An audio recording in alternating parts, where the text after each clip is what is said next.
নমস্কার বন্ধুরা, আপনারা কেমন আছেন? আশা করছি ভালো আছেন। আমাদের চ্যানেলে যদি আপনি প্রথম বা নতুন হয়ে থাকেন তাহলে অবশ্যই চ্যানেলটি সাবস্ক্রাইব করে দিন এবং ভিডিও ভালো লাগলে অবশ্যই লাইক, কমেন্ট এবং শেয়ার করবেন। আজকে আপনাদের সাথে যেই ব্যাপারে আলোচনা করব তা হলো যারা কন্যা রাশির জাতক জাতিকা রয়েছে আপনাদের কেমন কাটতে চলেছে এই মাস, অর্থাৎ আগস্ট মাস আপনাদের কেমন কাটবে সেই ব্যাপারে একটা ধারণা দেব। আসুন জেনে নিই কন্যা রাশির জাতক জাতিকাদের কেমন কাটবে। কন্যা রাশির জাতকদের জন্য মার্চ মাসটি মিশ্র প্রমাণ হতে চলেছে। এই সপ্তাহে আপনি আপনার জীবনের গাড়িকে কখনো ট্রাকে দ্রুত ছুটতে এবং কখনো এটি থেমে যেতে দেখবেন। এটা মাথায় রাখবেন কন্যা রাশির জাতক জাতিকারা।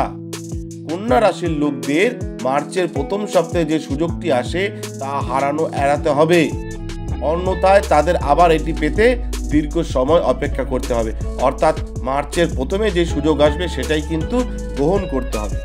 মাসের শুরুতে সিনিয়রদের সহায়তা আপনি আপনার প্রকল্প সময় মতো শেষ করতে সক্ষম হবেন। অর্থাৎ সিনিয়রদের সহায়তায় আপনার প্রকল্প আপনি শেষ করতে সক্ষম হবেন, যার কারণে কর্মক্ষেত্রে আপনার সম্মান বৃদ্ধি পাবে। ব্যবসার সঙ্গে যুক্ত ব্যক্তিরা কিছু সমস্যা সত্ত্বেও অর্থের সুবিধা পাবেন। মাসের দ্বিতীয় সপ্তাহে জমি এবং দালান সংক্রান্ত বিরোধ নিষ্পত্তির জন্য আরও দৌড়াদৌড়ি করতে হতে পারে।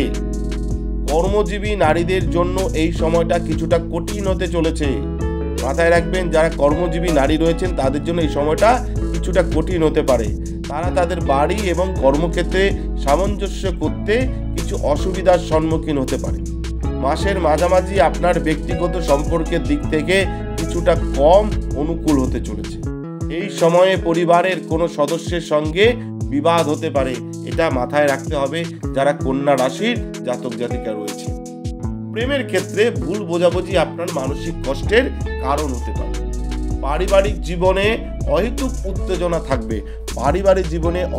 উত্তেজনা থাকবে যেহেতু অতিরিক্ত খরচের কারণে আপনার বাজেট এলোমেলো হয়ে যেতে পারে। এই সময়ে আপনাকে আপনার সম্পর্কের পাশাপাশি আপনার স্বাস্থ্যেরও যত্ন নিতে হবে যারা কন্যা রাশির জাতক জাতিকা রয়েছেন। অর্থাৎ আপনাদের স্বাস্থ্যেরও কিন্তু সমস্যা আসতে পারে এই মাসে, মাথায় রাখবেন। অর্থাৎ মার্চ মাসে আপনাদের কেমন কাটবে সেই ব্যাপারেই একটা ধারণা দিয়েছি। যে সমস্যাগুলো রয়েছে সেটা কাটিয়ে ওঠার জন্য একটা প্রতিকার আপনাকে বলতে পারি। গণেশকে দুর্বা অর্পণ করুন। আপনারা জানেন গণেশকে দুর্বা অর্পণ করুন। দুর্বা গণেশের খুবই প্রিয় এবং গণপতি অর্থবশীষ পাঠ করুন, তাহলে অনেক সমস্যার সমাধান হয়ে যাবে।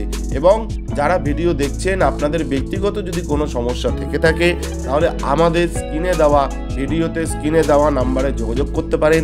আমরা চেষ্টা করব আপনাদের সমস্যার সমাধান করবার। ধন্যবাদ, ভালো থাকবেন এবং নিজের স্বাস্থ্যের প্রতি যত্ন নেবেন। এই মাসে কিন্তু স্বাস্থ্য সমস্যা আসতে পারে। ধন্যবাদ, নমস্কার, জয় শিব শম্ভু।